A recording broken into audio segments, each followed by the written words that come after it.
Good evening. Good evening and welcome to this, that's loud. Welcome to this night of conversation on Can the University be a Place of Real Disagreement?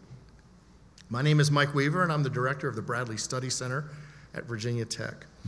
The Study Center is pleased to be offering this important discussion in partnership with the Virginia Tech Office for Inclusion and Diversity. The Bradley Study Center was founded this year in part to offer conversations of the kind we're hosting tonight. And if you'd like to know more about the mission and purpose of the Bradley Study Center, there's a table out in the hallway and more information on some events we're hosting over the remainder of the semester, so I encourage you to go out and take a look. We've also provided event feedback cards as you entered the auditorium, and we'd ask that you please take some time at the end of our event tonight to give us some feedback on tonight's conversation.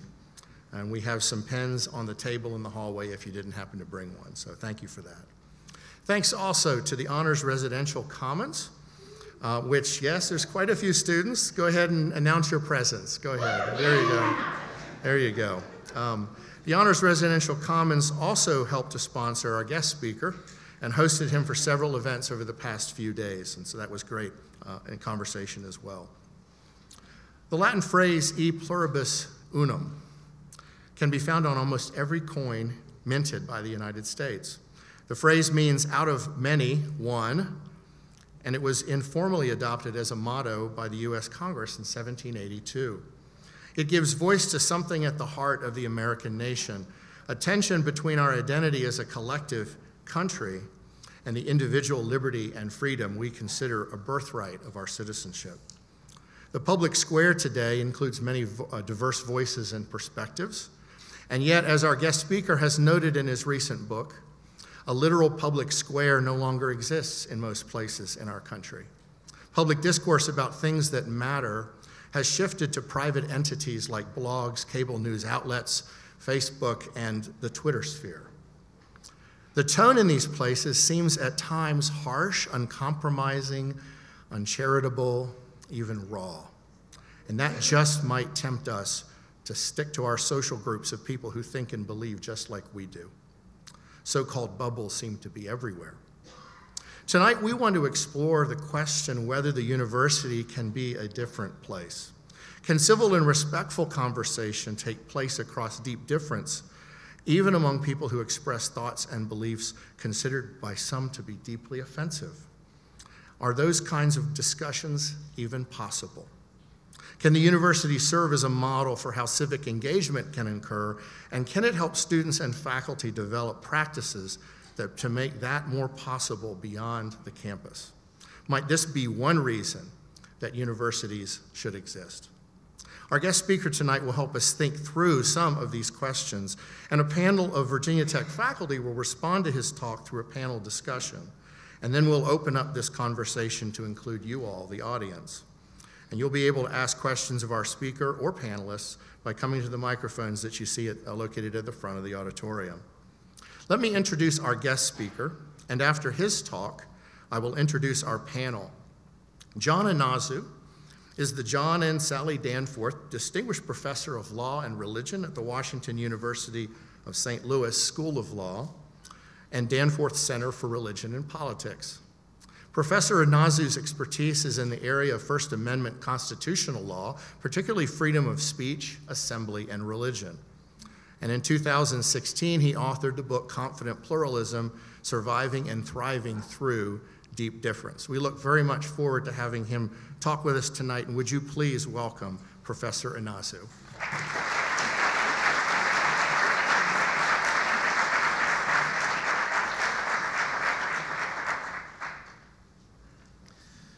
Well, it's a privilege to be here, and thanks for coming out. I'd like to thank the Bradley Center and the CDI and the HRC for having me here. Is that the right lingo, the HRC? Did I get that? Good, all right.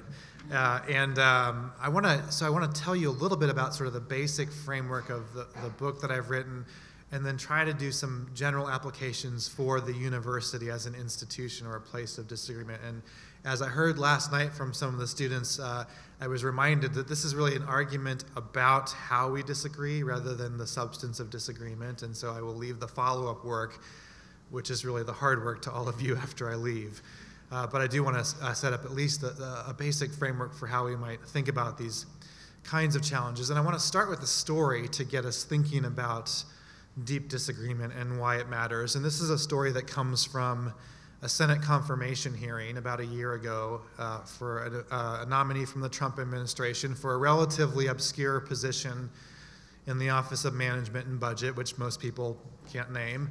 But this nomination hearing became contentious when the nominee was found to have had a writing. He himself was a graduate of Wheaton College, a conservative Christian college, and he had made a statement in writing that as a Christian he thought Muslims stood condemned because they did not know Jesus. Now, this kind of a statement is a particularized, exclusive faith claim that people of many faiths make about people of many other faiths, and by itself, it is not that out of the ordinary in a lot of faith traditions. But someone on Senator Bernie Sanders' staff had found that statement, and Senator Sanders was offended by it, and this came out in the nomination hearing. Now, importantly, as a senator seeking to confirm or not confirm this nominee, Senator Sanders would have been completely entitled to say things like, do you, nominee vote, intend to treat Muslims equally under the law to all other citizens? That would be the constitutional obligation of the nominee, and that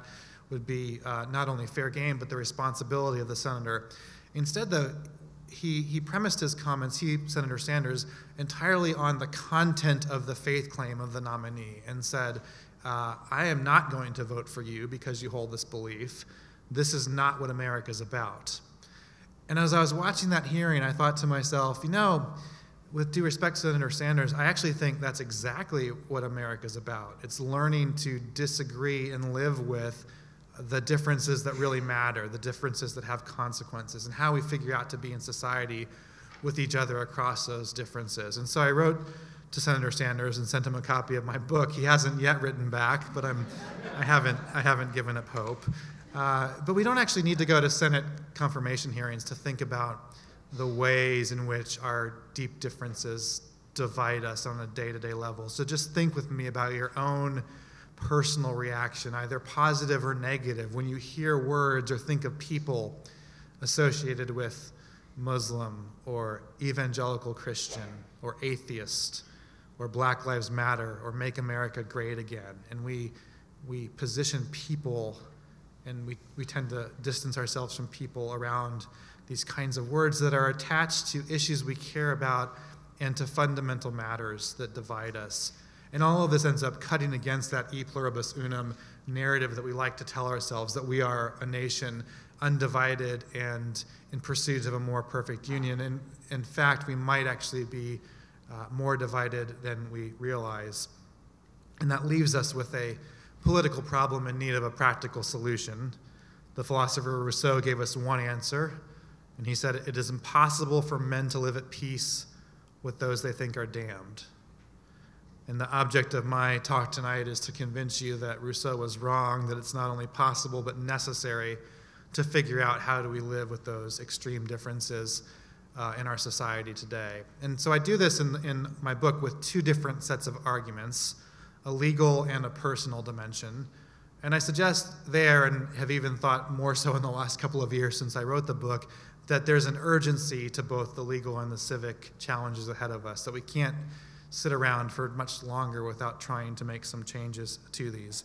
I won't mention much about the law, except to say that it's quite confused, it needs to change, and if you want the answer, you'll have to buy my book to find out what to do about it. But I will say that I think a hint of where we need the law to go lies in the First Amendment's right of assembly, that right in the First Amendment that actually requires more than one person to be exercised, that tells us something about how we exist in society in groups, the importance of protecting the formation and composition of groups, and the importance of allowing groups to be in public spaces, to protest, to express themselves, to meet across difference. And right now, in our country and in our law, we have insufficient protections for these kinds of groups, and those insufficient protections cut across an ideological spectrum. So this is a big tent kind of concern and challenge. It doesn't matter what your cause or your issue is. I guarantee you that somewhere across this country, the people trying to argue and assert your causes are being being hindered by an overreach of local government authority in protest spaces or elsewhere. And so we have examples of labor unions and churches and activists of all stripes who find themselves limited in their public expressions by government authorities or in the groups that they form. And this is going to have to change in order to provide a meaningful space to engage across difference. That's the legal part. But there's also a civic part to this, and that is what you and I do in the spaces where the law runs out. And it turns out, actually, that as much as the law matters to most of us also live our day-to-day in places where the law doesn't tell us what to do. So think about the right to free speech, for example. And here on this public campus, you have the right to free speech guaranteed by the US and the Virginia constitutions. And so you can say almost anything to almost anyone. There are a couple of exceptions. You can't yell the proverbial fire in the crowded theater unless the theater is on fire. And you can't commit a criminal conspiracy or engage in insider trading and a few other things. But by and large, you and I can say whatever we want to whomever we want, including the kind of speech that deeply wounds people and causes emotional and psychological harm, and all of the words and insults that you and I can think of that can destroy people's lives. That's all legal to do. And that puts a big burden on us to figure out what we do with that freedom. What is the responsibility that we have in our speech and our practices? And how do we push toward a kind of confident pluralism that respects people across difference instead of dehumanizing them or failing to engage with them? And so I want to suggest here, as I do in my book, that there are 3 civic aspirations that we can think about to guide us in our speech and our practices across difference. And I speak of tolerance, humility, and patience. And I'm going to define each of these briefly and then move on to some applications. By tolerance, importantly, I mean something different than the kind of tolerance that you might hear on a typical university campus. There is a sense or an understanding today that tolerance means you must accept me. You must accept everything about me. You must validate the fullness of who I am. And I think that's actually a misplaced kind of tolerance. I think it's ultimately an impossible kind of tolerance, even though that rhetoric is used a lot. And so I would suggest to you that you and I can think of tolerance as something more like a mutual endurance, where we figure out that we are in spaces with people where we disagree over fundamental matters, and we try as much as we can to separate people from ideas, and that we respect people. We don't have to respect all ideas. And that's hard to do. As one philosopher has written, the problem with tolerance is that you only need it for the intolerable. And so there is a challenge when we find those people that we really don't think we can tolerate. And yet the kind of tolerance I'm describing is that which says we have to seek to listen, to understand, and to work hard to have a room for fair discussion. Humility goes a step further, and humility says, in this space of disagreement, when I find somebody who pushes me to the limits of tolerance and who sometimes thinks that I'm wrong and they're right, I might not be able to prove why I have the better argument or why they're wrong. And that's a hard thing for us to accept because we want to be able to prove with some sort of rational or logical argument. But in fact, it turns out that on many of our most contested issues, we start from such fundamentally different positions that it's very difficult to have a logical conversation that's going to move somebody over to our side. And so humility is not a claim about relativism. You and I can still hold big T truth claims, and in some cases, only one of us is going to be right at the end of the day. But it is a reminder that in our day-to-day discourse with each other, we have to recognize the limits of what we can prove to one another. And then patience. Patience is the idea that we at least seek to listen and to empathize and perhaps to understand. And that doesn't mean we'll ultimately end up agreeing. So it might mean that my patient listening to your position confirms to me that you're just as crazy as I thought you were. But the challenge is that we might at least enter into that dialogue or conversation with a charitable spirit and a willingness to engage each other effort to listen and to understand. I want to suggest that tolerance, humility, and patience, when we practice them with each other, can help us to bridge a kind of difference. It's not always going to be successful in bridging ideological difference. We're not always going to end up finding agreement, but we can start to bridge a relational difference, and that's no small thing when we can do that. But we have to begin by acknowledging the differences that we have. If we gloss over them or pretend like we don't really disagree, we're never going to get to the point of actually coexisting with our differences. Without that, tolerance is going to lapse into that demand for acceptance, and humility will be replaced with a kind of moral certainty, and patience will lose to outrage. And so what does all of this have to do with the university? Well, I want to suggest to you, and we've been speaking in the last day or so with some of the students, that this kind of place might in fact be one of the best possibilities or opportunities to practice all of this. And so we can start with just a description of who, I'll say we here, who we are and where you live, and that there's a luxury that comes with living in close proximity to one another. And for you who are undergraduates, many or most of you being of the same age, and there are, although someone wisely said this morning, that doesn't mean this isn't real life, this is real life, and yet there are some parameters and constraints around this real life which might well allow us to practice and engage with each other across these differences with tolerance, humility, and patience. And one of those constraints is that you have the luxury of time.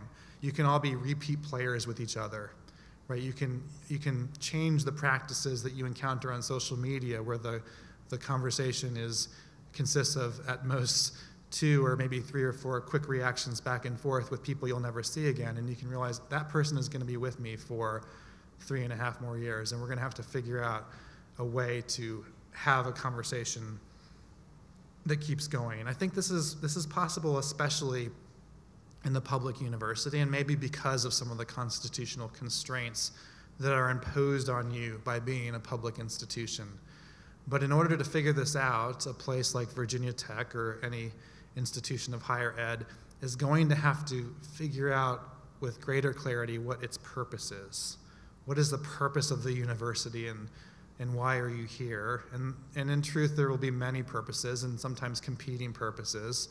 But going back to the framework that I was just mentioning, perhaps one of those purposes is to practice what it means to engage with each other across disagreement. Or, as the philosopher Alistair McIntyre has said, maybe the university is a place of constrained disagreement, where we bring our most deeply held values and test and retest our fundamental premises against the best possible arguments against them.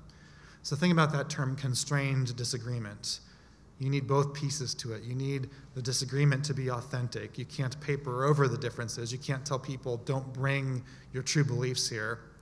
And yet at the same time, there is a constraint to them. So this isn't an anything goes free-for-all, and conversations are in some ways helpfully constrained in the university context, but there should be a freedom to pursue deeper disagreements. Or as John Courtney Murray said, the university is a place where creeds can be at war intelligibly. It's a beautiful thought to think about, creeds at war intelligibly. There's a sense in which the Supreme Court, when it addresses cases in the university, and the Supreme Court usually fields public university cases like this one, it sets up a sense of the university that is very much like the one I'm describing, the place where students and citizens come to learn democratic practices and work together to figure out what it means to live in a pluralistic society. Now, I know, and you know, that's not actually always true on the ground. There are lots of other things going on here, and even democratic aspirations are less than successful some of the time. But there is a sense in which we might at least think about that possibility, that this is a training ground of sorts for what follows from here. There are challenges, though, and I want to name a couple of those and invite the panelists to follow, or you to ask questions about them. And I just want to highlight 3 particular issues that are unfolding now in the university context. Some of them have gotten harder in the recent years, and some of them have been around a long time. I'll talk about academic freedom and the spaces we have, including safe spaces, and then religious pluralism. So let me start with academic freedom. As a general principle, and as a faculty member, I love the idea of academic freedom, right? In a simplistic way, I think it means I get to say what I want in what I write and what I teach. It actually becomes a little more complicated than that, though, in a couple of ways. One of them is that both the law and the governing bodies around universities don't always say that academic freedom resides in me, the faculty member. So it turns out that there are institutions that claim academic freedom and administrators that say, no, academic freedom lies with the university, and you as the faculty member have to comport what you do relative to what the university wants. So that doesn't sound like much freedom to me in that sense, but there's a tension there between who holds academic freedom. And then there are also some logical constraints that are easy to name and hard to detail. So one of them is academic freedom should or ought to limit freedom to a relevant or educationally relevant set of circumstances. So if I'm teaching physics to you, I don't get to just stand up and start reading poetry, unless the poem has something to do with physics, right? But if you heard poetry from me every day in a physics class, you would wonder about my competence as a physics professor. And for me to claim academic freedom would not go over well to any sort of administrator. And yet we can think of harder issues than the physics professor teaching poetry. We can think of the scientist who wants to talk about a lack of climate change, or the physician who wants to engage one way or another on questions of elective transgender surgery, right? We can think of politically complicated subject matters within classrooms and within the university where we might be asking, is this protected by academic freedom? Is this within the bounds of our norms? Or is this something that we want to curtail in the name of the university? Those are hard questions. They're made harder at a public university because your teachers and administrators are not just teachers and administrators, but they're public employees. And the law and the Constitution has a lot to say about public employees and what can be constrained in your speech, right? And so as a faculty member, if I'm home on the weekend posting something on Facebook, is that protected speech as a public employee, or am I doing that on my own time?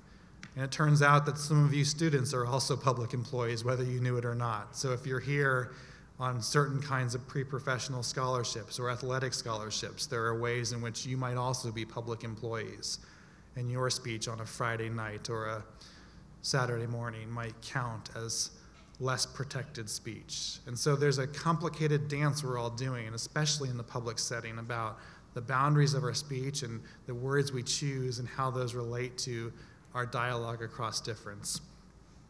The second issue is where we have these discussions and what we say, and this is the notion of the spaces and the safe spaces on public campuses.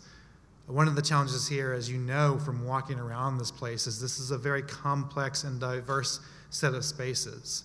And so the classroom is different than this auditorium, which is different than the football field, which is different than the dorm room, which is different than the coffee shop. And yet you all are occupying all of these spaces. And so what are the proper spaces to engage in dialogue, and what are the proper spaces to be quiet or to let people not engage in dialogue? And this concept of safe spaces that has been in the news recently, the idea that there should be places on campuses, especially for students who are not in the majority, however defined, to be by themselves and away from some of the challenges of the day-to-day has been making the rounds, and I've actually been left unsatisfied by both of the political extremes.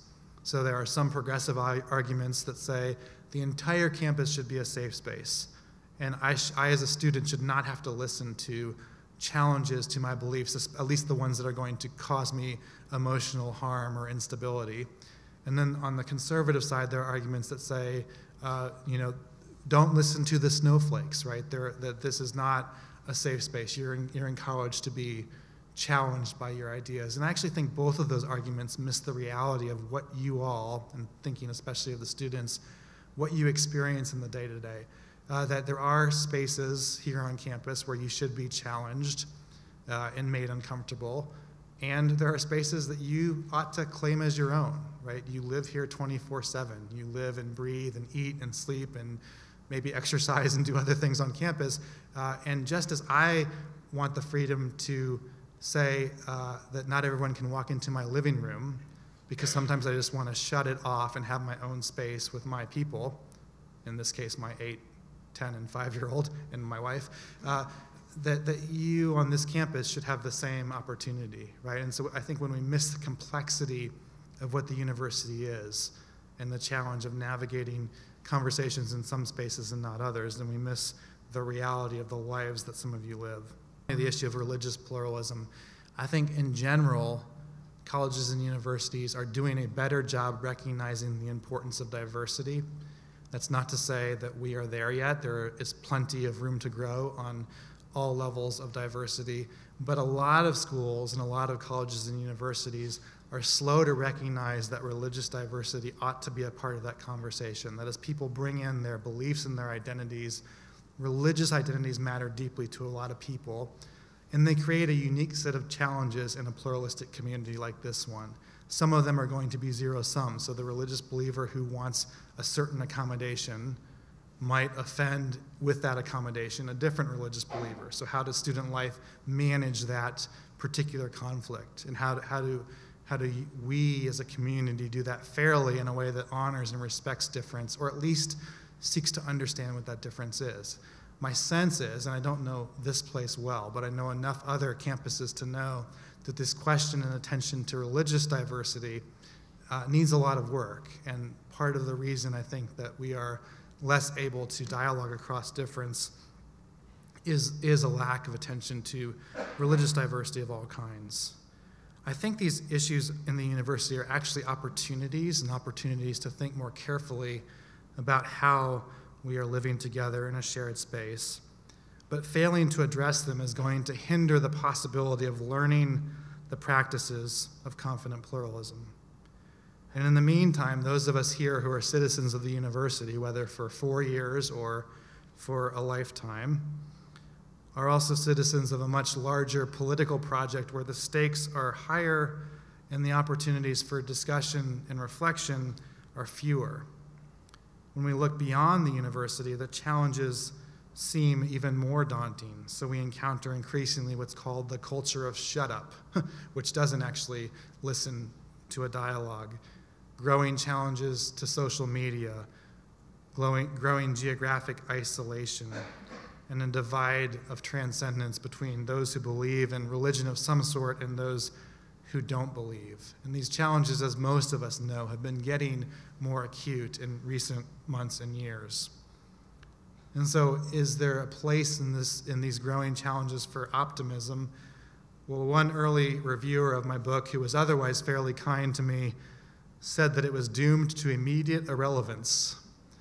And he said that because he didn't think that anyone would be interested in reading it. And I hope that he's wrong on that.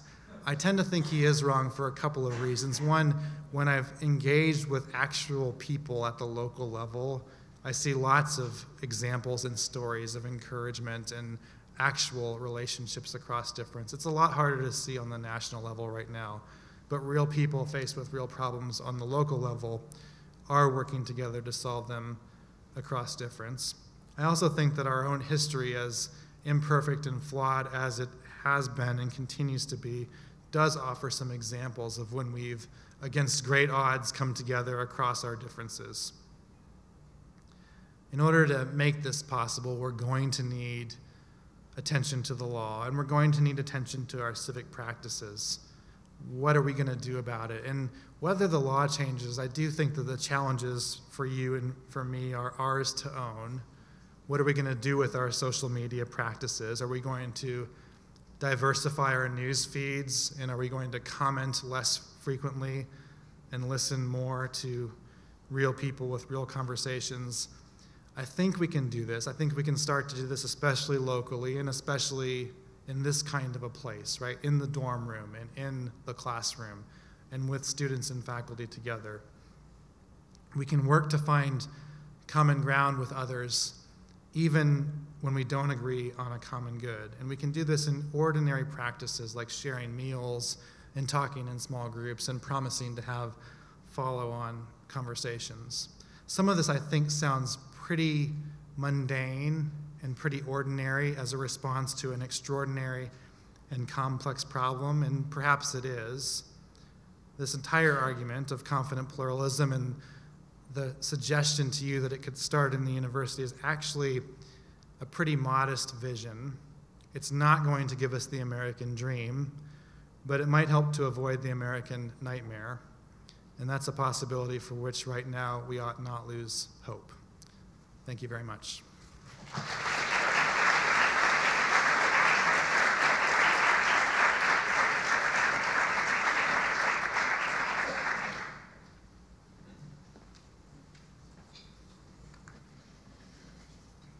Thank you, John.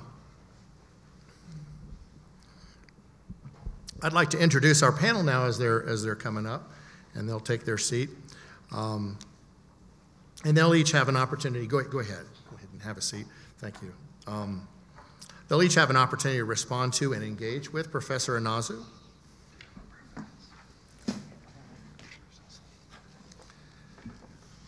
So, Dean Bork. Raise your hand, Dean. Thank you. Dean Bork is Associate Professor of Landscape Architecture at Virginia Tech, and he joined the Department of Landscape Architecture at Tech in 1980 and served as its head from 2000 to 2007. That is the head of the Department of Landscape Architecture. Michelle Duramo is the Assistant Provost for Diversity Education and directs diversity programs in the Office for Inclusion and Diversity. She teaches the subjects of diversity, race, and gender in professional development settings and in undergraduate courses. And Frank Shushak is the Senior Associate Vice President of Student Affairs, where he oversees the Cranwell International Center, dining services, fraternity, sorority life, housing and residence life, learning partnerships, and student conduct. So would you please welcome our panel?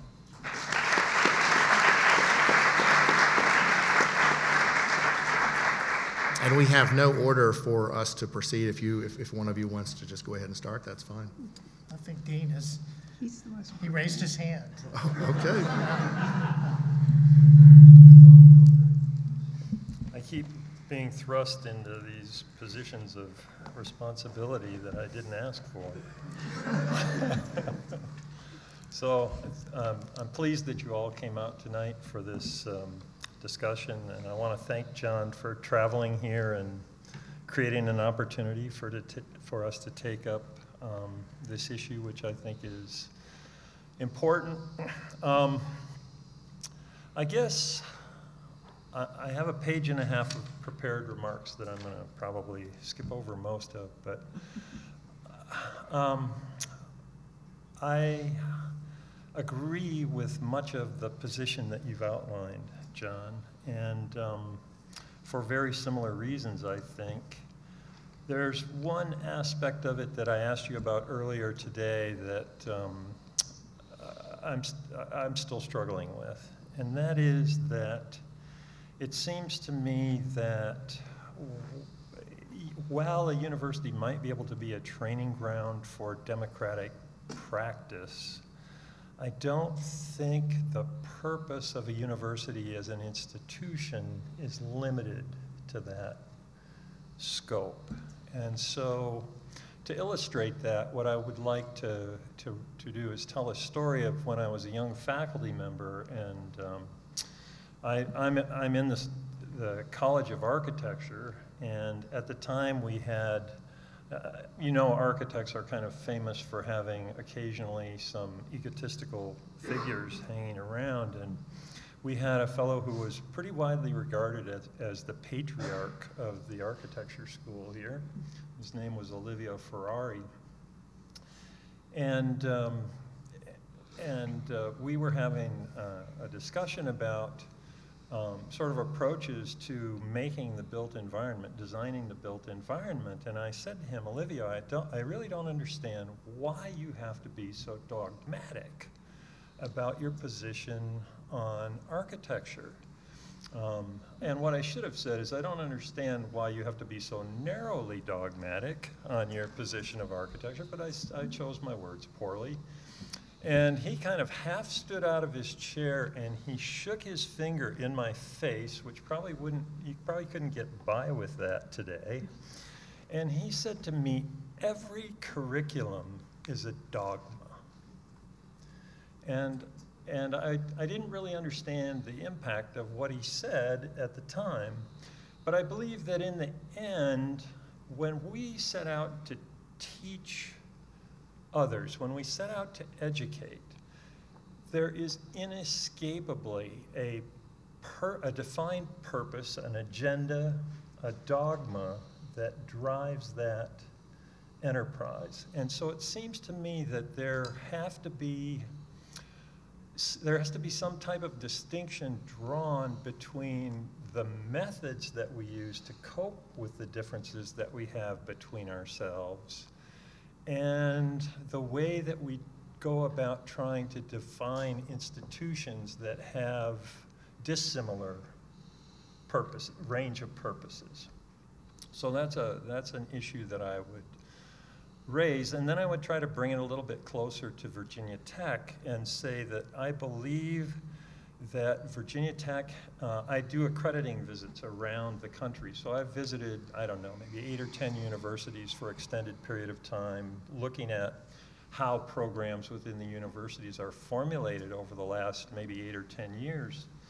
And a lot of the dynamics that have to do with, for example, the forces of privatization are things that this institution has been in a large part shielded from, I think for a period of time, and with a change in the central administration now, some of these questions have come forward at a kind of pace and in a kind of way that I think has caught many of the faculty members here quite by surprise.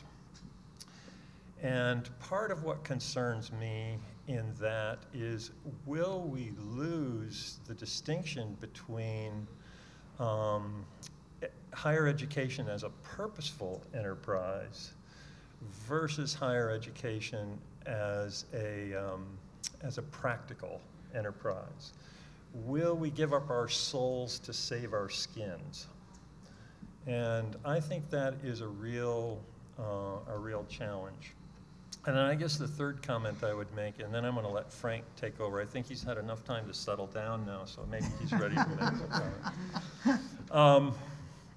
So the third thing that I want to say is that I think a key issue here is the willingness of the university. If we want to have a university in the sense that Mike introduced the idea, this kind of unity in diversity, I believe we have to be willing to find a way to broach there are a couple ways of saying it. One is we have to find a way to bring metaphysics back into the classroom.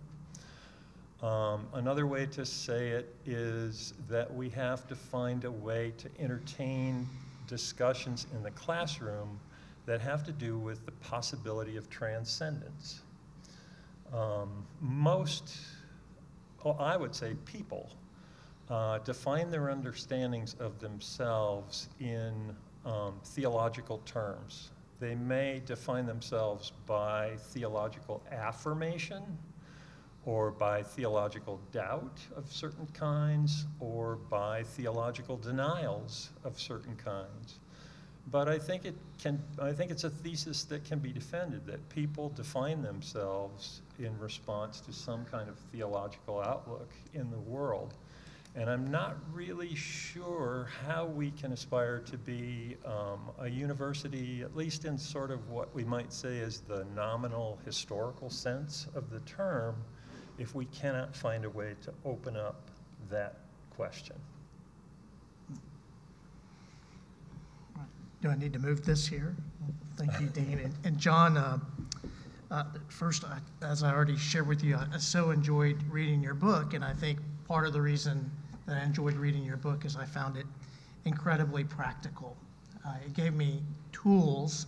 I can think about how I live my life in a daily way that might improve the way that I experience life. And I'm stuck on this one element that you asked is what is the consequences? What are the consequences of us distancing ourselves from other people?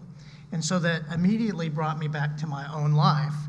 And any time in my life that I've experienced growth and learning, it's because I have rubbed shoulders with someone who experiences and views the world different than me. So anytime I look back over my life and I see meaningful moments of growth and becoming, it's because of that.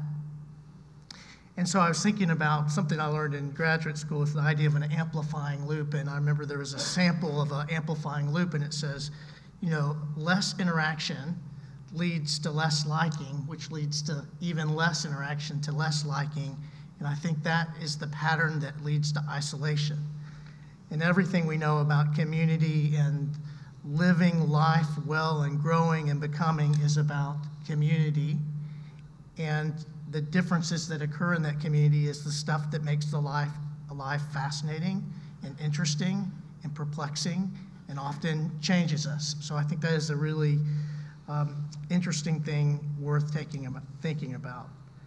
So when I think about my growth, I think about when people treated me, when they stood in a place of humility with me, when they stood in a place of tolerance with me, when they stood in a place of patience with me. And so much of who I have become has become as a result of a university community who met me with humility, tolerance, and patience. And that allowed me to change my mind, to stay the same in some ways.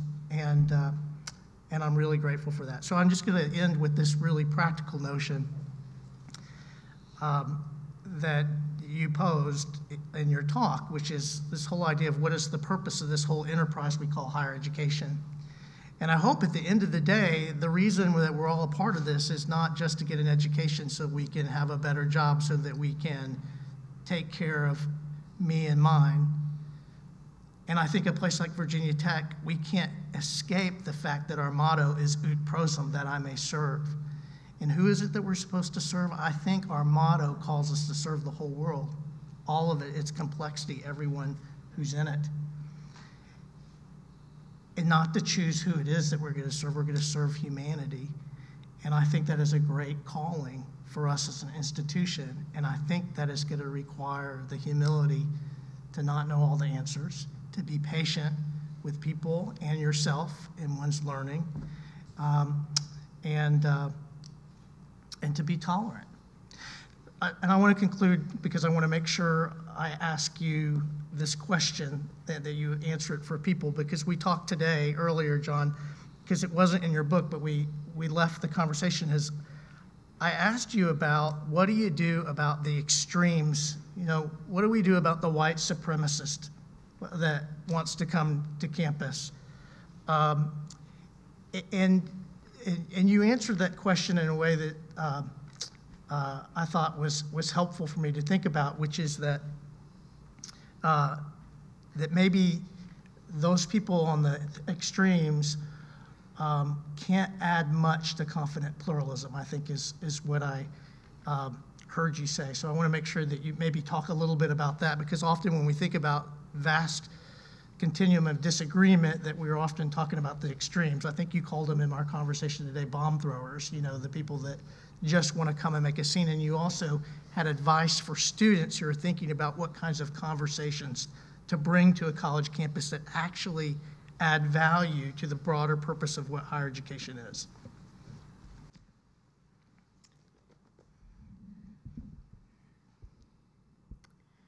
Good evening, everybody. Am I projecting? Yeah, good. So first, John, I wanted to say much of what you said really resonates with the work that I do on a daily basis. And some of that work includes things like how do you have difficult conversations? How do you create classroom environments where everyone feels welcomed, safe, accommodated, that they can participate and learn, and included? So these are things I think about a lot, and have spent time really helping people to acquire the tools to learn to do that, to navigate difficult encounters, to know how to respond to potentially offensive, which sometimes offensive speech is also simply just misunderstood speech, but how do you respond to that and so forth. But I'd like to begin with something that actually we hear a lot about here at Virginia Tech that I think is in place to help us with the having these difficult disagreements or having these deep disagreements, and that is our principles of community. So a couple of things. First of all, the principles of community are our reference point. So when we're in a situation and we're struggling with how to respond, the principles of community really provides us with some guidelines. Now, obviously, we can't appeal to those guidelines unless we've really done some reflection on what's it mean to affirm the inherent dignity of all people.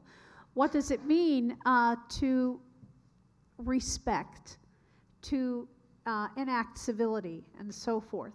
But we have those. Those are important. And some of you, or let me ask, those of you who teach, how many of you put the principles of community in your syllabus and reference those in the first day of class as the guidelines for classroom interaction? If you could raise your hand. Okay, so yes, so we see several people, faculty here, who do that. Now, those of you who are students, how many of you have are in a class where your professor included the principles? Okay, so a few. I wish I had seen more hands. But maybe we can encourage our faculty to do that more, because that's a way of saying, you know what, this is who we want to be as a community. So when I think about things like when you said, John, that hurtful speech is still free speech. Okay, so first of all, I think that's kind of abstract. Yes, it's true. No one can tell me I can't say any horrible thing to you, but is that who we want to be? Is that the kind of community we want to be? Does that build us up? What does that do to us? So I think that the principles of community is aspirational in the sense that it points us to who we want to be as a community. We're imperfect. We're not always there. We often make mistakes. But as a community, we can continually help each other to achieve those aspirations. Now I want to say a few words about this idea of disagreement or strongly held differences. I think there's two ways to think about it. There's ideological disagreements, where we just have ideas that are different. And sometimes, if you've ever met someone who is very ideological, or you talked about Olivia as being very dogmatic, it's someone who's really invested in their ideas, which is important. It's important to be invested in our ideas, but to the point where perhaps they're not seeing what is lived. Okay, they're perhaps not seeing the person connected to those ideas or the realities connected to those ideas. But in any case, before I get too far down a different path, there is ideological differences. One of the purposes of, I think, of higher education is to provide us with those critical thinking skills to have ideological conversations, to develop theories, to develop ideas for why certain phenomena is the way that it is, to judge or assess different ideas. So that's really what at a university, even more than just professionalizing us or teaching us certain content. It's really that process of thinking. How are we as thinkers?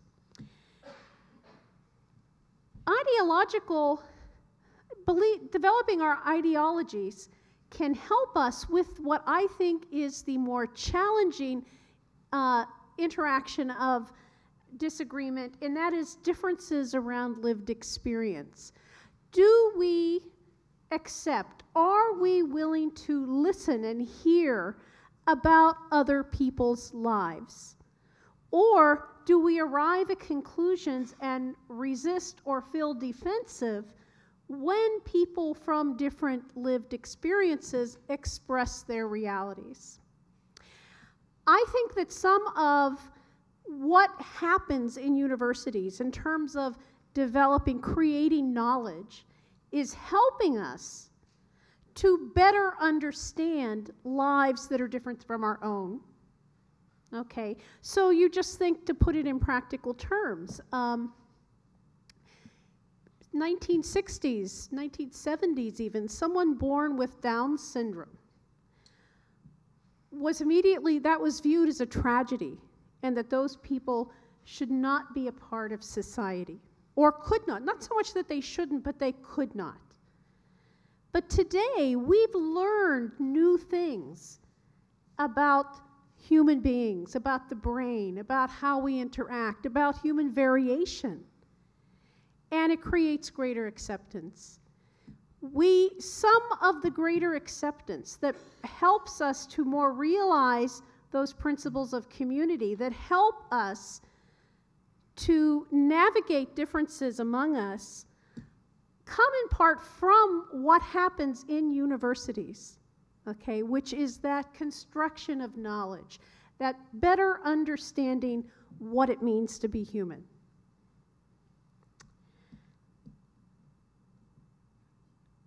I do want to say something, though, about the limits of speech and the limits of acceptance. I will admit that I still grapple with the idea of, do I really need to listen to certain people? And this, of course, goes back to what you asked, John, to speak on about people, specifically like white supremacists, as the big example here. And there was a incident on our own campus where students and faculty and administrators were struggling with how should the university respond around a certain instance of speech. Was it free speech? Was it taking place in the private realm? What kind of contact should that person have? And one thing, the point that I wanted to make is students coming up, why can't we enforce the principles of community? Okay, so we're coming forward and saying this person, maybe they didn't do anything illegal, but their behavior or their speech does not reflect the principles of community.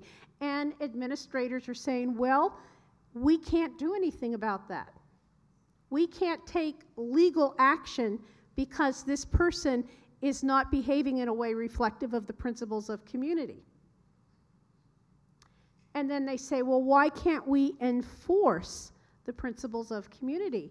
And so I want to end with this idea that connects with, you were talking about legal and civic, and I call it legal and cultural, that enforcing the principles of community is not the same as enforcing, say, Policy 1025, which is our anti-harassment, anti-discrimination policy, okay?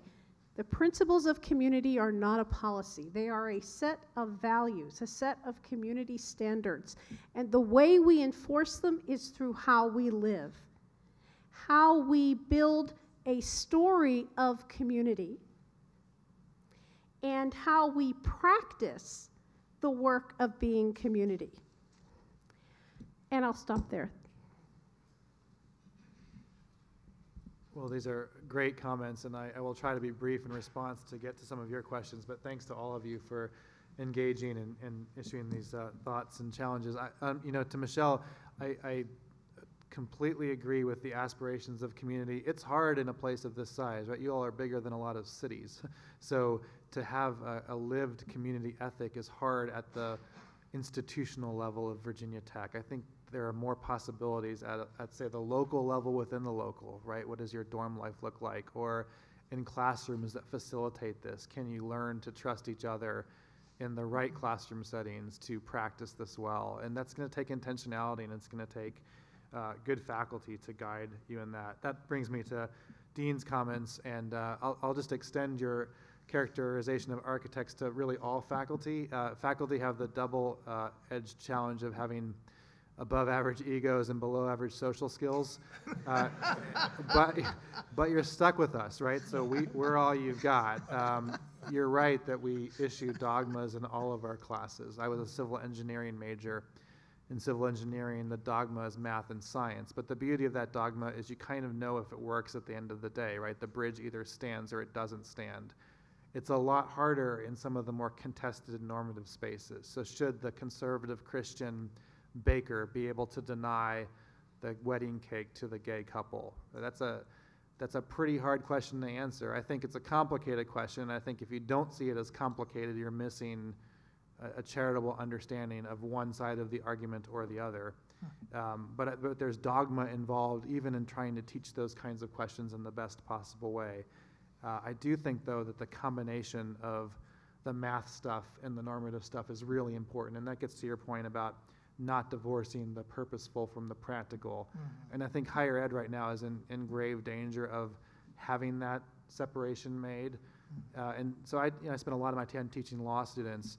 I want law students who are going to be really good human beings. I want them to be good lawyers, but I also want them to realize when they're with a client, preparing that client for the witness stand, the person who's never been to court before, that's a scary experience and you've got to slow down. Or for those of you who are going to be doctors, that you don't lose the importance of the bedside manner when you're dealing with somebody who's dying, right, or getting the news of dying, and that you maintain your humanity in the professions.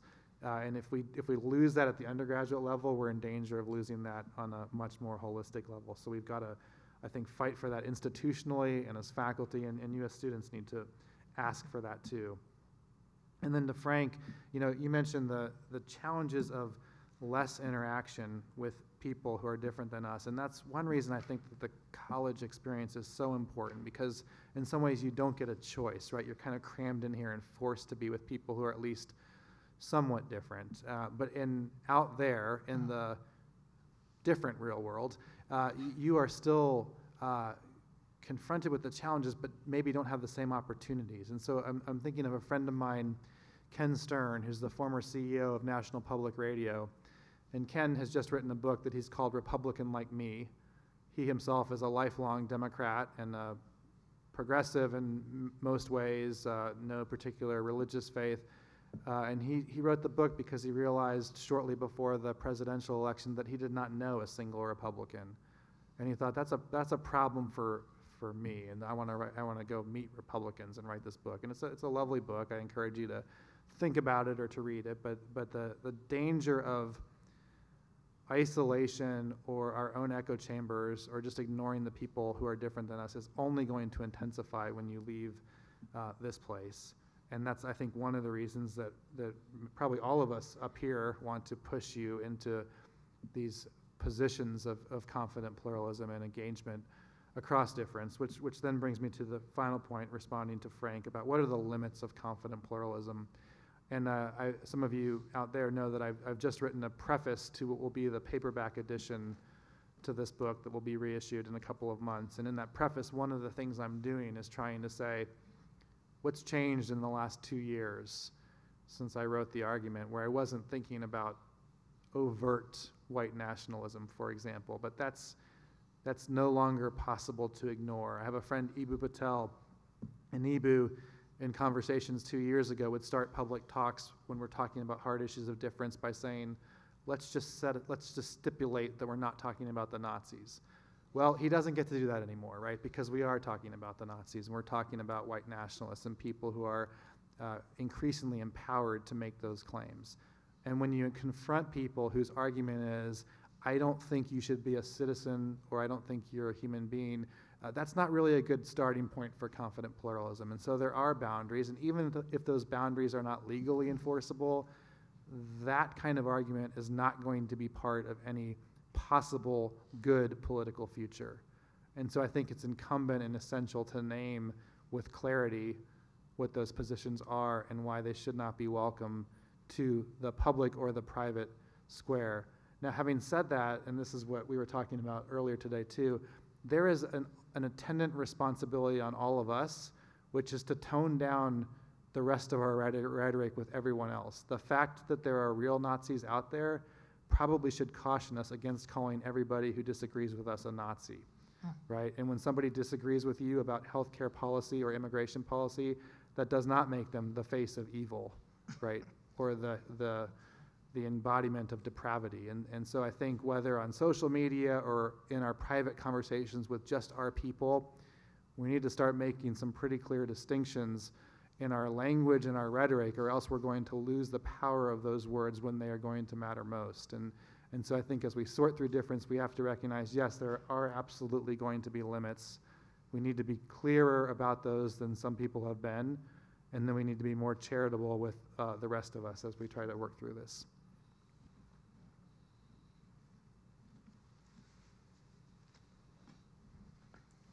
I thought he was leaving. Could you give them a round of applause again, please? They did great. Thank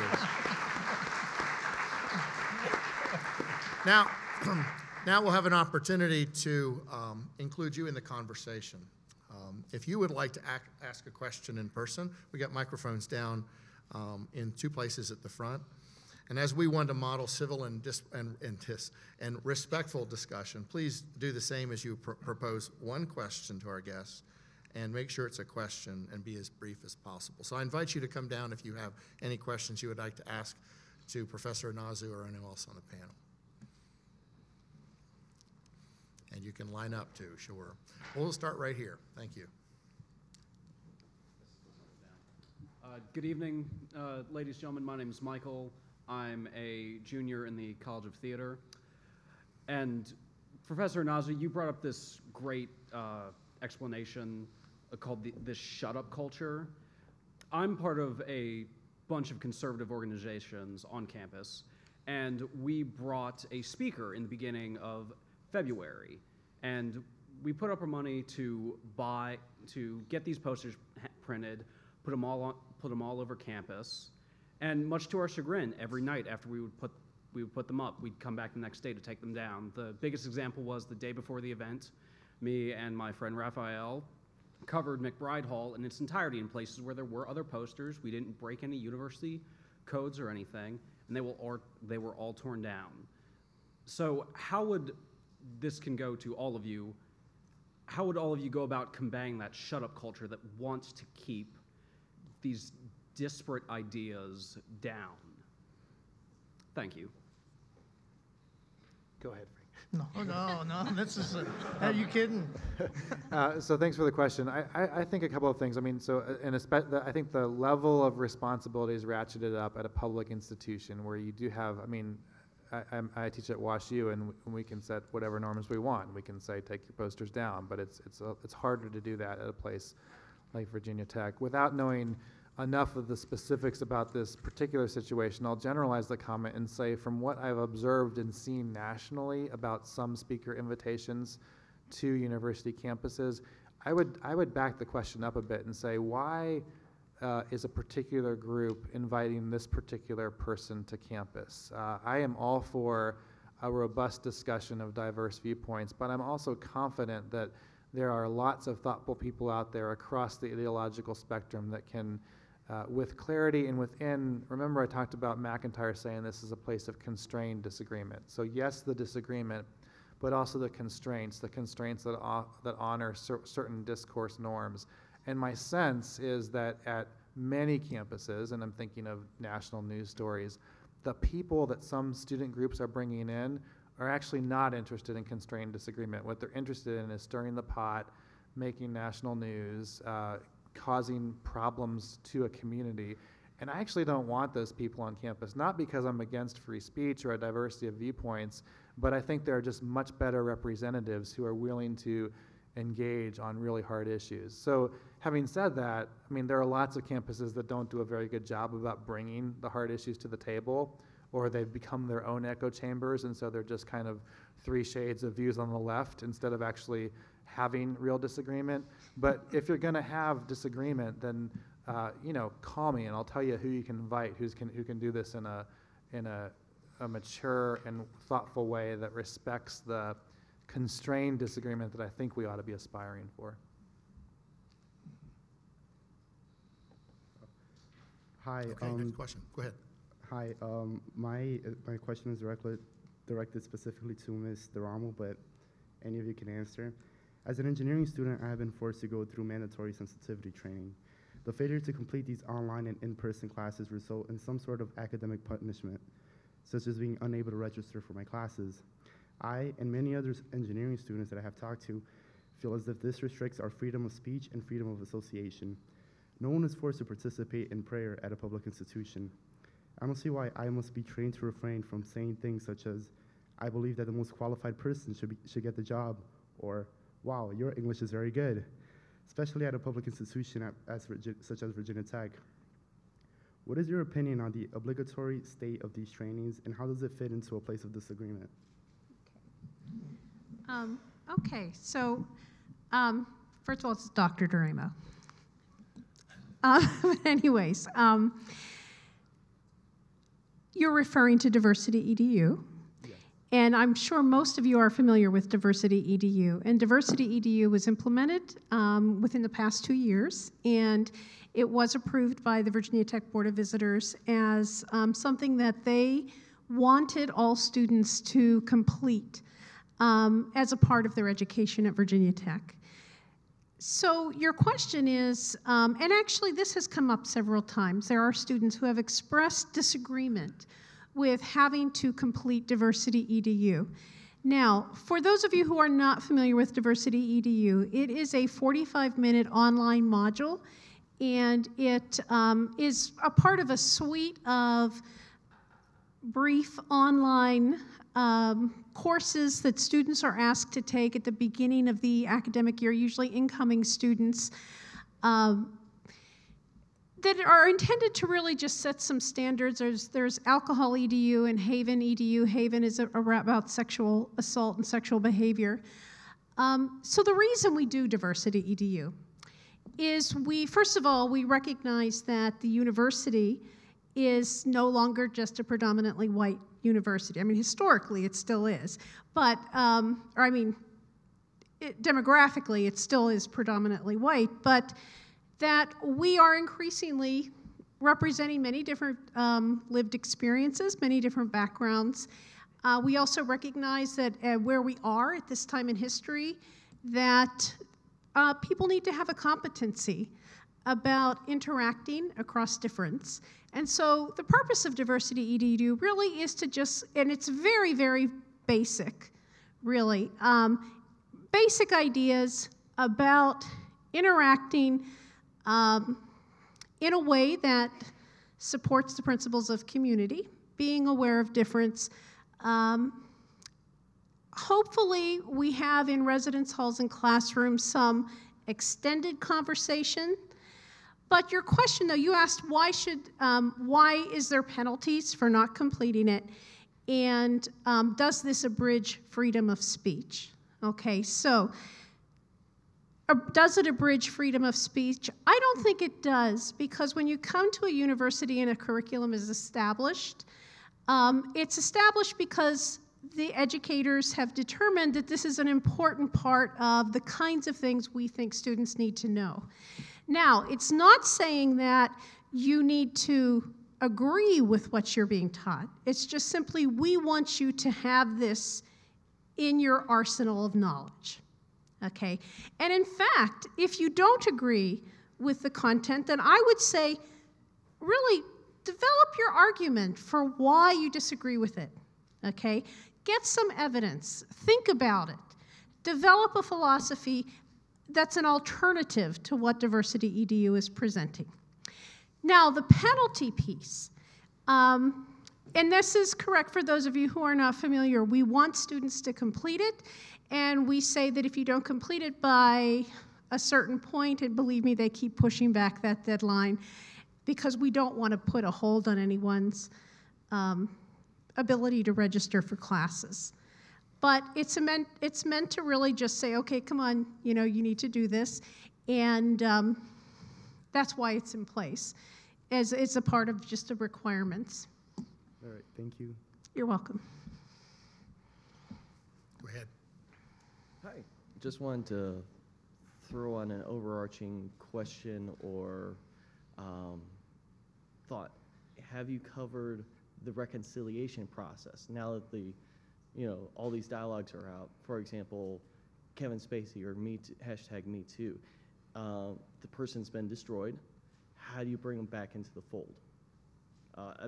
That's just a concept just throwing out there and not necessarily needing an answer per se, but just wanted to throw that out.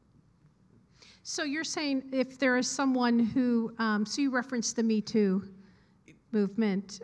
It's a simple, how to bring someone back into the community of the that's actually an reconciliation. excellent question, and I think that I don't know that I have an easy answer, so I'm going to hopefully my panel mates will. I know locally how you would do it, yeah. But I do think that, I like that you asked that question because we don't want to just banish people. Yeah.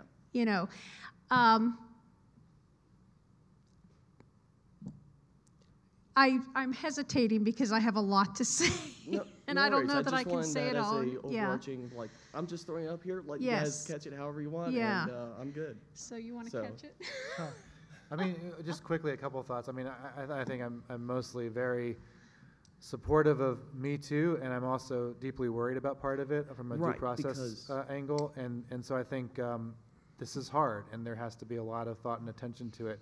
Reconciliation is I think an extremely important concept and a hard one, because reconciliation, as I understand it, requires both forgiveness and repentance, sometimes attached to legal or extra legal measures. And how you do that well in a community, one, I think requires a community that's collectively bought in on all of that, and then it takes really hard work, and there's no kind of reconciliation in a box that's going to work, right? You're going to have to figure it out among an actual group of people, and it's hard, and it's going to take, I think, a lot longer than you want it to. Because, that incorporates the whole Black Lives Matter, Police Lives Matter, everything in there, because that's still a healing of the reconciliation between the races, where, that's, heck, that's the million-dollar question, is how do you reconcile those? One thing I love about your question is how complicated it is, in that I think one challenge I often have is that I'm usually looking externally of how our culture is going to solve that problem. And what I find is a good habit is to turn it back to me and to look at my own behavior in life and to ask how I'm going to begin to practice the habits that have already been, that you articulated as civic aspirations. So, I think there's a lot of personal accountability before you go externally to what your culture is going to do or your institution is going to do. So, asking myself about my own disposition of humility, my own disposition of tolerance, my own disposition of patience, is probably the first step, and I don't really like that answer because it's a lot easier to blame others, right? And to ask others to fix the really complicated things. But it just reminds me often of how much work there is for me to do out there. But I love your question, and I can tell you're struggling with it as well, and that's great. Thank you. Great, thank you. We'll take one more question here, and then we'll go over to the other side. Honorable Speaker and professors, I would like to implicate a little human psychology in this matter. Nice. How would you be able to reach out to people when certain psychological phenomena, such as groupthink or identity protective cognition, may necessarily make it difficult and emotionally stressful for them to consider a differing viewpoint, and you yourself, when these same phenomena may make it hard for you to debate with other people without getting stressed out? I think step one is read a book by Jonathan Haidt called The Righteous Mind, and that'll be he's using social psychology to set up some of the impediments and challenges, and then hinting at ways to move past those. But that'd be the first step. Okay, thank you. Anyone else want to? Okay. What's step two to the rest of you? Well, I mean, One, step yeah. two, and I just think, if I go back to the virtues, and I've been thinking a lot about the virtue of courage. Well, courage is actually the counter to conformity. So, and how do you become courageous? I think you practice it. You understand. Often conformity, you disagree with something that's happening, but you acquiesce because there's something to lose if you don't acquiesce. And so I think courage is often taking the consequences of not conforming, and I think that requires courage, and I think that courage requires practice. So if you think about Aristotle, he says you want to be courageous, well, you can read all day long about courage, but the only thing that's going to help you become courageous is to take that knowledge and to test it out, and to test it out, and to test it out, and to learn about it. And I think that's where we find a more humane and just world out there, because we find people who are willing to take a step outside of the circle that is homogenous. Yeah. Socrates said, the unexamined life is not worth living. Good job. Yeah, very We good. need you in the classroom, my man. Go ahead. So I imagine Dr. Inazu and Dr. Shushak will be the primary responders to this question, but I'd actually like to address the first person's question with a little bit more context. So the speaker that was invited to campus was Stephen Crowder, and the posters that went up, although there were multiple versions, one of them did feature the phrase "socialism is for fags." As a queer person, I feel comfortable using that word in this space and claiming it as a word that's been used against me, but I think if the word was the N-word or something else, we'd be having a very different conversation right now. So my question is, do you think that advertisements like those, actually I'd like to say one thing, while I affirm your right to put those posters up, I disagree with your decision to do so. So my question is, do you think that advertisements like those and speakers like those fit into this model of confident pluralism, and if not, how do we perhaps still allow for that speech to happen on campus, but do so in a more productive way? Yeah, I mean, I'll start and say, from reading John's book and talking with him today, I don't think that adds value to confident pluralism. I think that person has the right, the speech right, to put that flyer up, but I don't think it adds to our conversation of who we're trying to become as a community. It doesn't add to the larger value of what Virginia Tech, that I may serve, is trying to chase after creating better human beings. I don't know that that is a helpful part of confident pluralism, but I'd love to know what you think, John. Yeah, I mean, I'll just add that I think I agree with that, but also just as a prudential matter, if you're trying to convince other people of a position that you hold, that's not a very effective way to get started, right? I mean, it's to get a lesson in persuasion or something. I mean, you're gonna lose a lot of people out of the gates, and I don't know who you gain with that kind of a provocative statement. There are plenty of people out there doing it. Well, you might, I mean, I'll tell you what you gain. You gain Twitter followers and you gain notoriety, and people make careers off of that, but I don't think it does much to the community aspect that we're talking about. Go ahead. Hi, my name is Jonathan. I'm an assistant professor in the College of Engineering. I had a question for Dr. Duramo, but anybody else is also welcome to answer it. So a quick kind of painting the scene. I've been, like most faculty and students here, to diversity training events run by the administration. And in a couple of them in particular, we were explicitly told in an unqualified tone that there is no absolute truth, that perception defines reality, that psychology trumps biology when it comes to the nature of reality.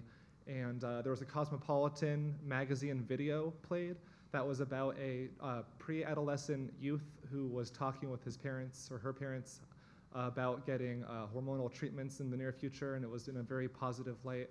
And all of these views are welcome on campus, of course. I completely support that. What kind of shocked me was the seemingly direct propaganda about a particular belief from the administration itself in a college-run diversity event. I also had a follow-up talk with Dr. Duramo. She kindly heard me out. And if I heard you correctly, you're also screening faculty hires in departments that are related to gender study type issues, that they conform to what you call an academic consensus regarding the fluidity of gender, and et cetera. And so I guess to get to my question, how can we have a tolerant and pluralistic society if the administration itself is explicitly propagandizing one belief and then implicitly deriding the other beliefs? And is there still a place on campus for those who, for religious or scientific reasons, believe in a mind-independent truth? I want to first address the latter, because I'm not sure I understood correctly about screening out particular faculty. I am not aware of that happening. So I just want to state that as far as that is not any kind of a policy. Now, that may have been the actions of someone on a search committee that was, I don't know, misled by what they were supposed to be doing, but that is not a policy that is in place. So I wanted to make that clear. Regarding the, you're referring to a diversity development workshop on transgender. Actually, it was gender identity and gender expression was the name of the session. And the session was, I don't know who led the particular one. It may have been a trans person who led it. They were delivering the workshop using knowledge coming from psychology, also understanding human biology, sociology, that really does take the position that gender is a social construction, and that sex, which is biological, is different than gender, which is, again, sociologically determined. And that is, I would say, a generally accepted viewpoint in the social science field. So yes, it would be presenting that viewpoint. It also, the reason that that particular workshop was a part of the diversity development curriculum, which, by the way, is diversity training that's open to faculty and staff at no charge. So it's something that the university offers. The reason it was included is because gender identity and gender expression is included in the principles of community, meaning that we recognize that there are people who have more gender fluid identities about who they are, about their bodies, about how they live their lives. And within the principles of community, we respect who they are, and we protect them from discrimination. And we know that there is that people who are trans, any people in the LGBT community at large, face a great deal of physical, emotional violence. And so the principles of communities is saying that we are making a public statement to, of welcome for those people. So that's what all of that means. Now, I think you had another thing you wanted me to address, if you want to remind me. It was a more philosophical position. Well, I agree with the welcoming part, but yes, explicitly endorsing an actual philosophical worldview at the expense of the other worldviews, for example, orthodox theism or empiricism, it feels like you're saying, at least intellectually and perhaps even morally, that the university is no longer encouraging or maybe even welcoming people that have mind-independent truth beliefs. Mm-hmm. Well, there is also, recognition of different the diversity of thought, okay, that there is accepting of the diversity of thought. And I think that in that, we are going to end into this deep disagreements about what that means, what are the limits of it. I think you're identifying, for you, this is a limit. For others who share your worldview, that is a limit. So I wouldn't say that having a certain set of principles, first of all, I wouldn't say that the university is coming down with any kind of particular theoretical viewpoint. Okay, I don't think that that's happening. I think within the university, there's recognition that people think a lot of different ways. They have a lot of different belief systems. But one common ground is this idea of respect for the vast diversity that exists among the people who make up the university. But to go back to the point I was going to make is that there is going to be tensions. And that's, I think, a lot of what you're bringing to us tonight is how do we negotiate those tensions? How do we come to better understanding of these different points of view? And how do we maybe learn from each other? John, how do you hear that conversation? Yeah, I mean, so the only thing I want to just add on that is, if I understood the exchange correctly, the descriptive point that people have different views of the truth seems to be an accurate portrayal of the university community. The normative or philosophical claim that there is no big T truth would be an overreaching of the philosophical and moral authority of the university. And so, to the extent that was conveyed, I would say it was an error, if it was conveyed in that way. I think, John, that speaks a little bit to my concern about how to phrase this. Put the mic up. This particular question speaks a little bit to my concern about sort of your observations about different institutions defining themselves and their aspirations in different ways. And so I was actually a little bit interested when you said just there that it was crossing a line of limit, because I think I might be actually a little bit softer than that and say that my expectation would be that a university would honestly represent to students, prospective students or students, what it is, what their positions are, to the best that they're able to do that. And then the student as, I hate the idea of student as consumer, but the student as consumer could choose, right, what they were seeking. So where I get concerned is when I hear university officials standing up and saying to students, we think that I'm a constructivist, or we're constructivist in our approach to this particular issue, and then turn around and say, but we're also endorsing the value of civil discourse. Well, it seems to me that that is a blatant self-contradiction in the ideas that are being presented. And so I don't have a problem with one or the other idea being put forward, but I have real problems when we don't present a consistent face when it comes to what it is that we're trying to do. Well, let me just tweak that a little bit, because I actually think it would be possible to hold both statements together in a contingent, non-ontological sense, right? You could actually, I mean, to me, both of those statements work, but what doesn't work, and this is where I think I'm going to agree with you, is the university that says we are pursuing truth, big T truth, right, and then relativizes many claims. So this is different, though, than the last question. The university that says there is no truth is overreaching its authority. The university that says it is pursuing truth better have a way to back that up, or it's misrepresenting itself, right? And so those are two different claims, but they're both making significant mistakes, I think. Go ahead. So my question is for Dr. D'Erasmo. So you mentioned that you wanted to enforce the principles of community. And so while I think that the principles of community are very valuable, I wonder that they would be very difficult to enforce.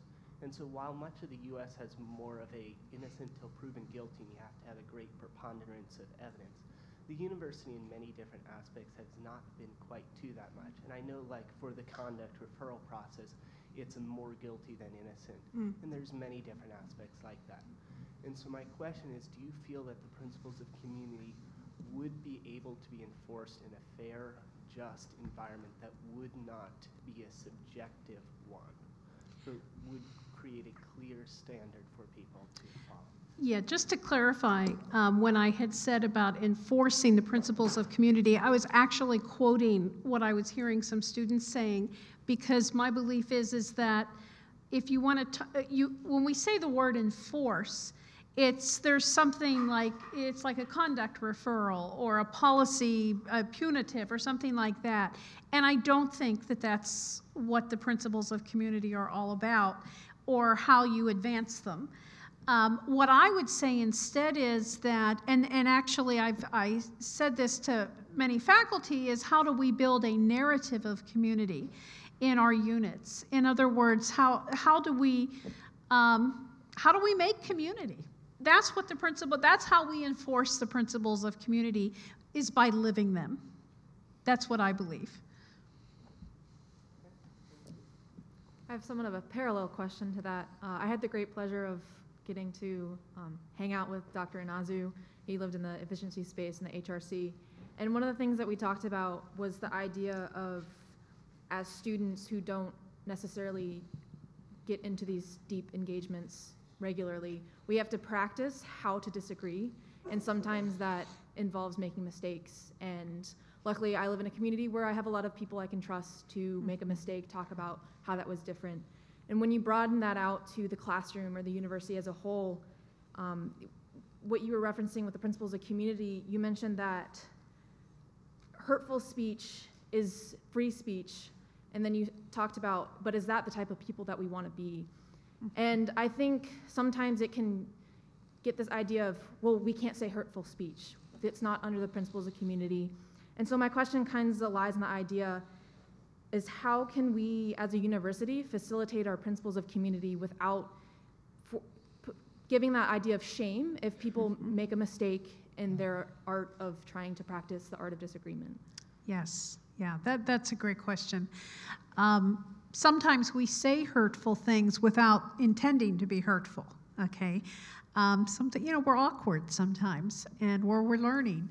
And that's a part of, the point you made about tolerance, humility, and patience, I think, are three good words of, I often use the word grace. We need to show each other grace.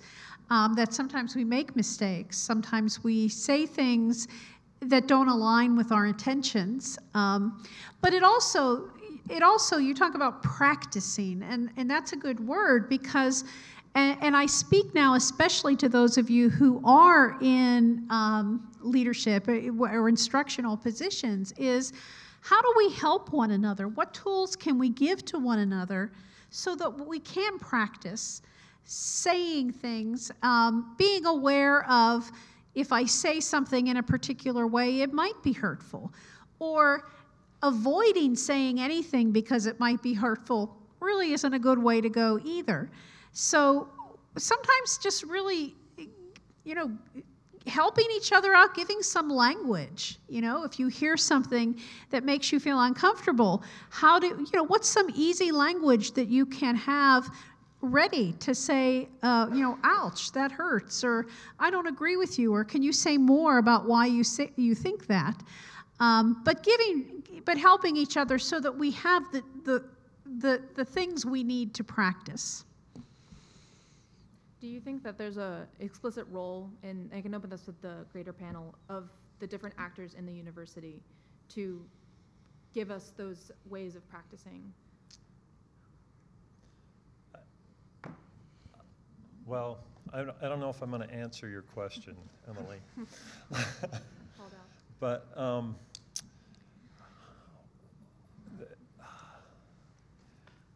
I think that one of the things that I've seen happen over the time that I've been in the university is that the distance between the person and the statements that the person makes has diminished.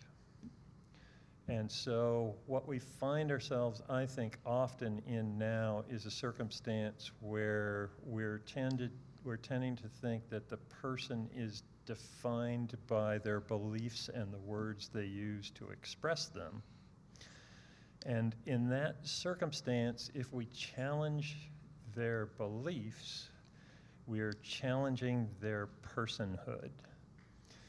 And to the extent that that exists in the university, I think it creates a real impediment to the kind of open discourse that we're speaking about. You know, this comes back to theological or philosophical perspectives in the end are either uphold the notion that a person has an essence or a nature apart from the way they describe themselves, or they don't. And so at the end of the day, a school and the discourse in the school is going to be, I think, in significant ways, not only by what ideas are driving it, but in a significant way by the ideas that are driving it. And that's going to establish different sets of boundary conditions for the issue that you're concerned about.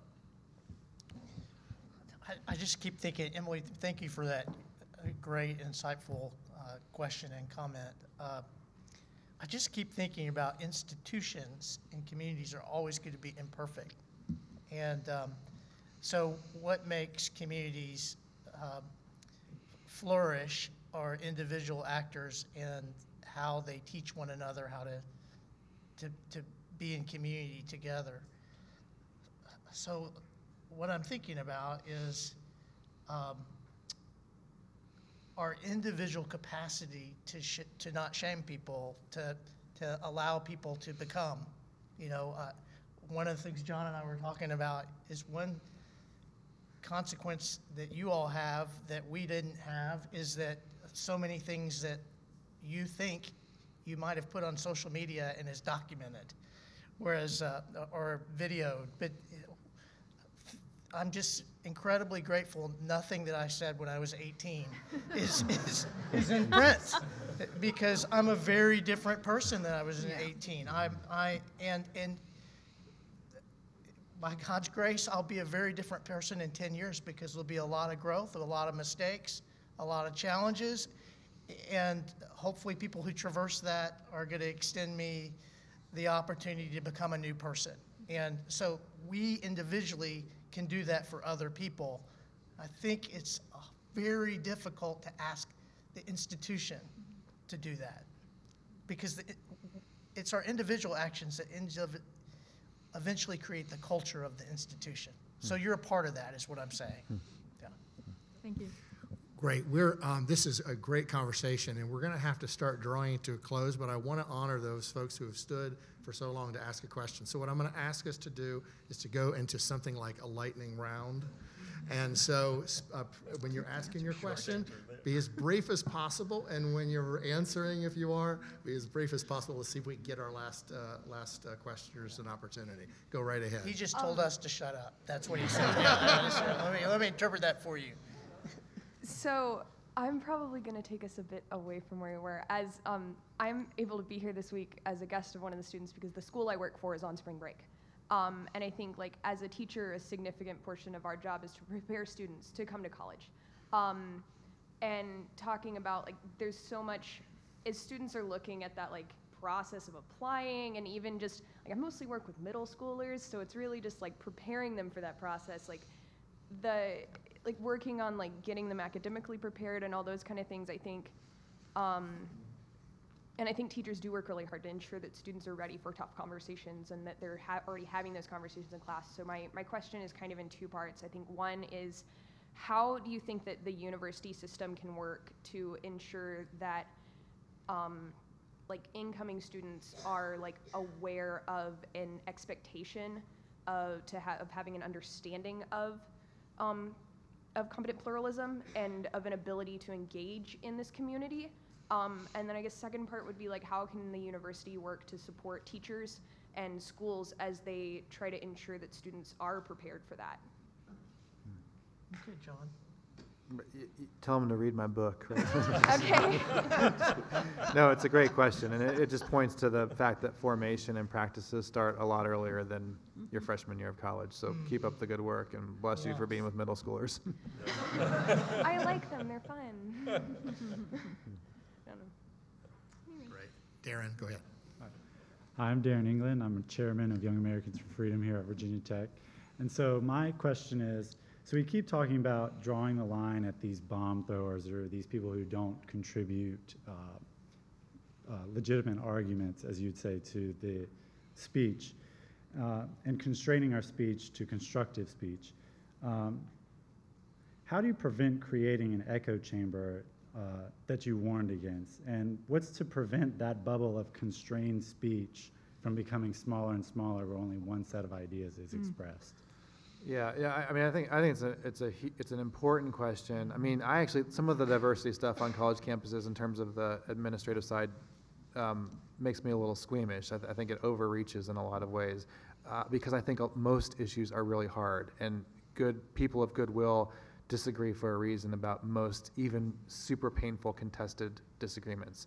I don't think that's the case with, as we mentioned earlier, white nationalism, right? I'm all for the diversity training that says, do you think people should be citizens and human beings? And if you answer no, then you fail the diversity test. But when we get to other harder issues, including some really on-the-ground policy issues at places like this, we have a lot to learn about things like science and law and philosophy and psychology. And I think that there are a lot of things that we still have to work out. And the echo chamber is a problem. It's a problem in higher ed. And I think the remedy to the echo chamber is to keep inviting people from the outside into your community who are willing to be conversation partners and say, here's where I think you have more to learn.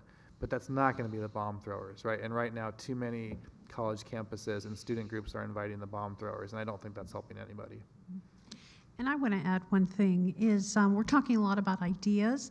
I would say let's also tell each other the stories of our lives, because I think that find out who I am as a person, and that kind of ideas can be an armor against really engaging with each other. Get to know who I am. Let me know who you are. Let's learn how to tell our stories.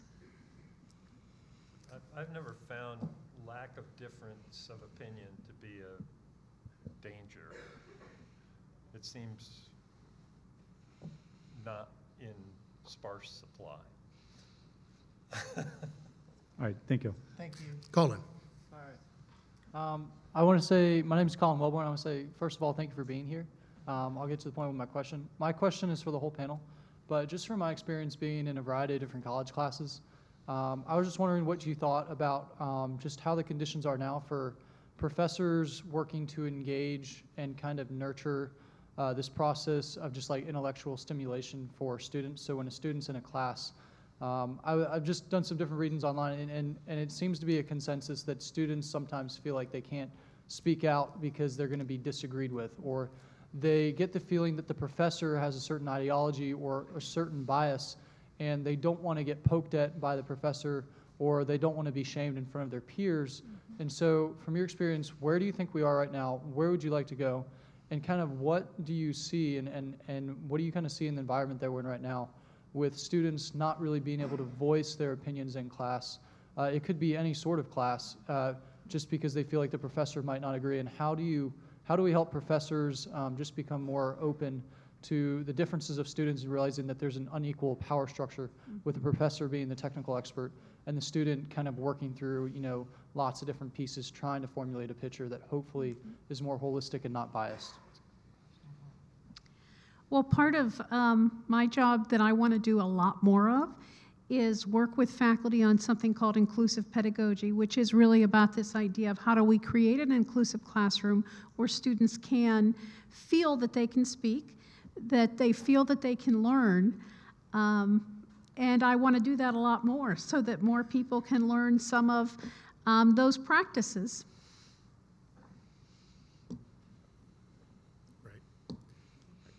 Professors do have positions, and I don't think you want to escape that. Right. So then the question is, how do you skillfully engage that. Yes. And it is, I agree with you, there's risk in that. And I don't know that I can offer any simple solution to that. Go ahead. To kind of piggyback off of that question as well, there have been instances where students are sometimes afraid to speak out in class, discuss things in fear of being ostracized by their peers, labeled as a bigot or a racist. And that's kind of under this overarching term of hate speech. But a lot of legislation has kind of left that kind of undefined, and it's kind of subjective. I think here at Virginia Tech, we've done a really good job of separating the line of hate speech and free speech. But how, as a university, can we keep that line where it is and make sure that this place can actually be a place where we can have open discussions and civil discourse and disagreements, but be able to all be have the intention of coming to an accepted truth. Well, one thing is we can keep having conversations like the one we're having right here, right? And bringing people like John to campus and making sure a variety of perspectives are being heard, to all work on our own empathy and curiosity of other people and other perspectives. So I mean, I think that's an individual task, but I also think it's a larger cultural task. But I think we have to be committed to coming together and talking and creating opportunities for different voices to be heard. And I also think it means that all of us come from a place where we think our voice is the minority, I think at times. And so that having the courage to step forward in goodwill, with goodwill, to be authentic about who you are and the way that you're seeing the world is what we all have to do, because that's how we all learn, right? So I just hope that you keep figuring out what you believe and who you are.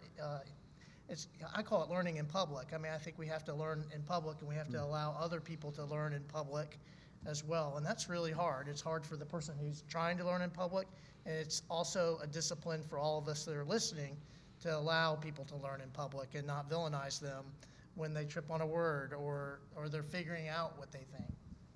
And I talk in my book about two different forms of speech that actually are counterproductive to dialogue across difference. And one I call the hurtful insult, which is pretty self-explanatory, right? And I think we do a pretty good job in the university setting of policing the hurtful insult or calling people out when they make it.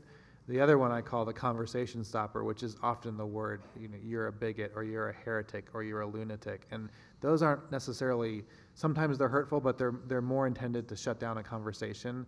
And I think that's as problematic in an effort to dialogue across difference. And I think as a university community or communities, we need to be better about calling out the conversation stoppers and saying, why are you saying that at this moment? Is it because you're actually trying to dialogue about this issue, or you're trying to shut down the conversation and stigmatize the speaker? And that can help us toward more authentic dialogue.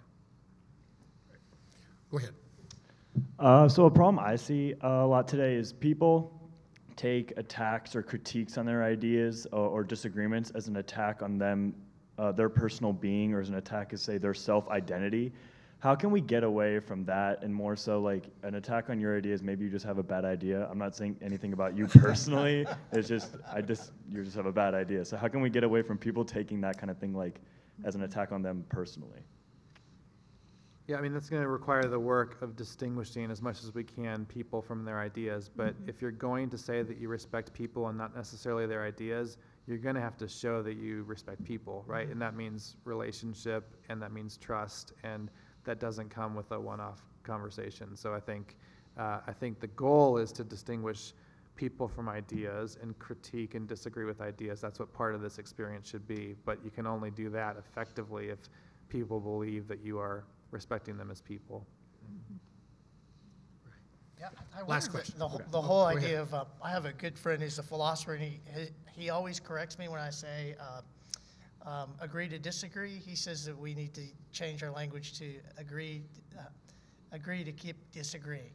So, which means the relationship continues in spite of the tension or the difference in worldview, and that works for me. I think we have to stay in it with people we're awfully quick to sometimes we run into a rough spot with someone and then we're done. And I think that's where we find ourselves in isolation in the echo chamber as well.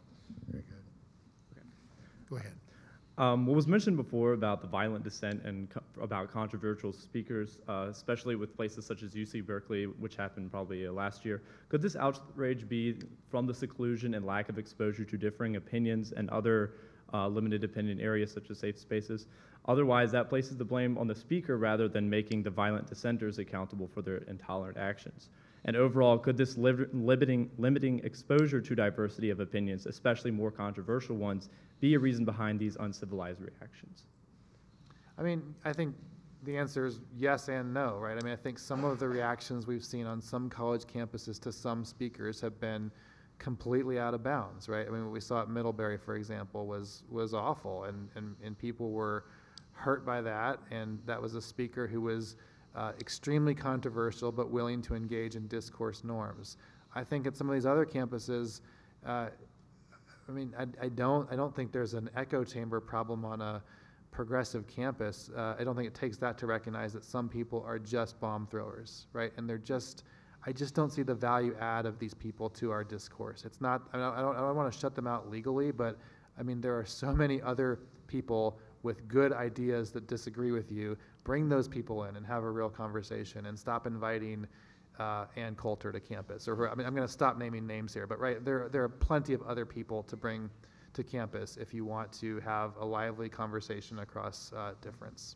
Could I just add one kind of footnote to that? That if you decide that you want to become a scientist, I maintain that there are certain norms of the community of science that you have to subscribe to in order to do that.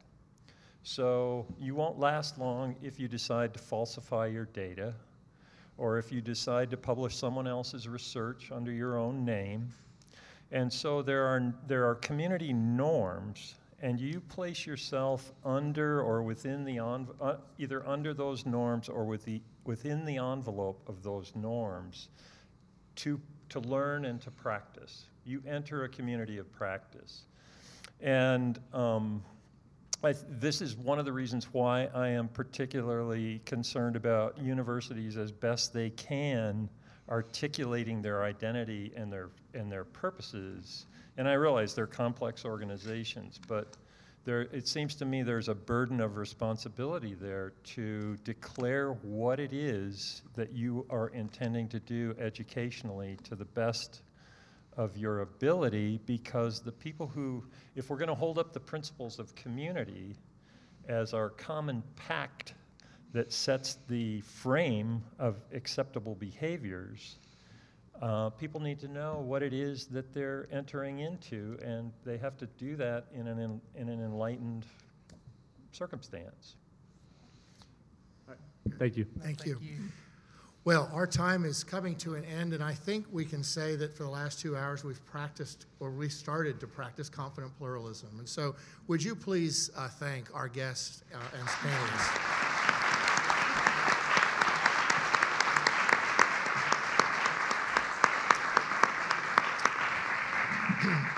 Professor Inazu's got to catch a really early morning flight tomorrow, but if there's a few of you who want to talk with him very briefly, he'll be down here, as well as the rest of the panelists who can stay here until midnight.